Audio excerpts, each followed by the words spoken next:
Assalamualaikum, selamat pagi. Salam sejahtera kepada rakan-rakan Facebook saya. Saya minta pertolongan di sini untuk menjawab segala pertanyaan yang bermain di dalam minda saya hari ini. So, komen di bawah.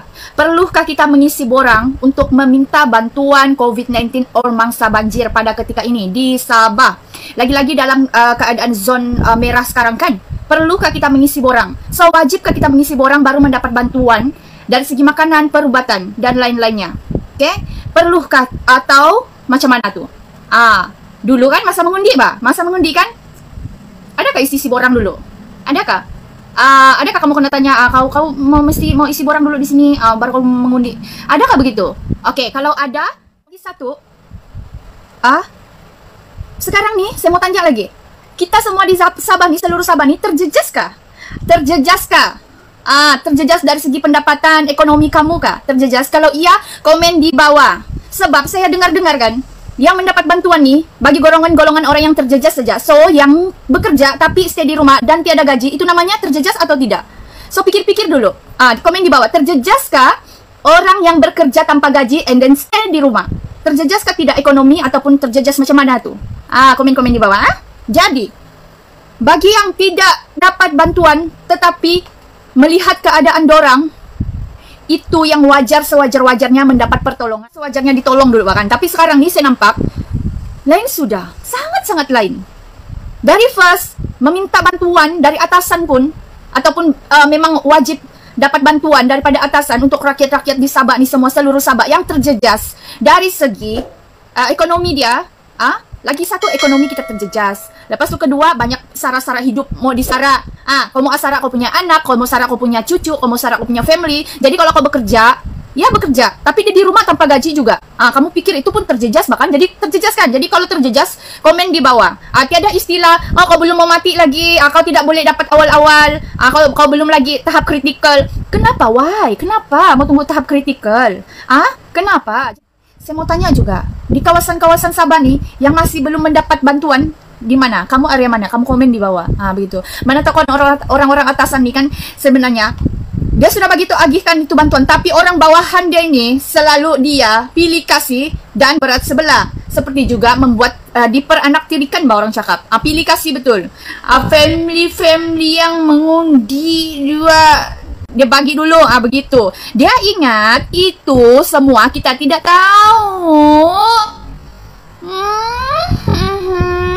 Jangan. Komen dulu di bawah. Jadi kamu punya lokasi kampung kamu di mana yang belum dapat bantuan tuh, komen di bawah. Sebab sekarang nih untuk mendapat bantuan pun punya 1001 macam dia punya halangan saya rasa. Mau isi borang lagi. Kau pikirkah itu orang-orang tua yang tidak terlipaun, yang tiada sakula dulu macam mana dia mau isi tu borang? Dan kau fikir juga lah itu orang-orang yang sudah tua kan, macam mana dia mau isi online tuh telepon.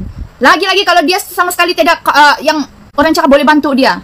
Kau fikirkah apalah masalah satu kampung tu, kau pergi jumpa ketua kampung dia, kau bagi dia punya, minta dia punya senarai nama, ataupun kau ada semua list dia bukannya kau tidak sekolah, ada. Pergi sejak di sana, kau minta sejak senarai nama. Kalau susah-susah kau masuk sejak di kampung tu, kau bagi satu orang satu rumah, satu family. Satu bantuan satu family, begitu. Kesianlah bagi anak-anak yang tidak tahu apa-apa, mama bapak dia tidak sumber pendapatan sudah sekarang. Sebab kita masih dalam PKPB, stay at home, tidak boleh keluar rumah. Jadi kita semua ni patuhi arahan. Jadi kamu suruh kami stay di rumah, kamu tidak bagi bantuan apa-apa, kamu rasa kami tidak terjejas kah? Dia cakap stay at home. Kau paham gak? Duduk rumah. Jadi kami duduk di rumah ni, kau paham lah juga. Sudahlah kami duduk di rumah, cuti tanpa gaji, bantuan lagi banyak betul songnya, mau isi borang sana, borang sini, borang mati, borang mampus. Nah, kalau aku nih kan, aku ada boleh baca lagi, tapi kau bayangkan orang-orang yang uzur tuh, orang-orang yang tidak ada telepon tuh, mau isi tuh bantuan online lagi. Astagfirullahaladzim. Sampai begitu sekali kau mau agihkan bantuan yang sewajarnya orang-orang dapatkah? Dalam sekarang ini COVID-19 nih, mangsa-mangsa banjir lagi. Kamu mau lagi dorang isi borang baru dapat itu bantuan? Geram seo. Kau pandai kasihan orang yang sudahlah kehilangan sumber pendapatan, yang sudahlah kena stay di rumah tanpa gaji, banyak family dia mau pelihara. Dia cakap stay at home. Kau paham gak? Duduk rumah. Jadi kami duduk di rumah ni, kau paham lah juga. Sudah kami duduk di rumah. cuti tanpa gaji, bantuan lagi banyak betul songe, mau isi borang sana, borang. Jadi tolong share video nih. Semoga dorang di sana atasan atau di bawah-bawahan dorang tuh dengar dan cepat-cepat agihkan bantuan yang perlu dan sewajarnya rakyat dapat. Bukan untuk digambar saja, bukan untuk ditayang-tayang tapi tiada edar mana-mana tempat yang terjejas. Bukan untuk panggil media, gambar-gambar, video-video shoot, tunjuk-tunjuk dorang ada tolong ini, tolong itu, tolong apa? Tolong tengok saja. Tolong tengok. Kami tengok ke pos-pos, panggil media sana sini. Kau mau ambil nama saja. Tapi bantuan haram tidak dapat lagi mana-mana kampung di sini. Keluaran ini, di layak Tambalang ini yang dapat pun hanya segelintir saja.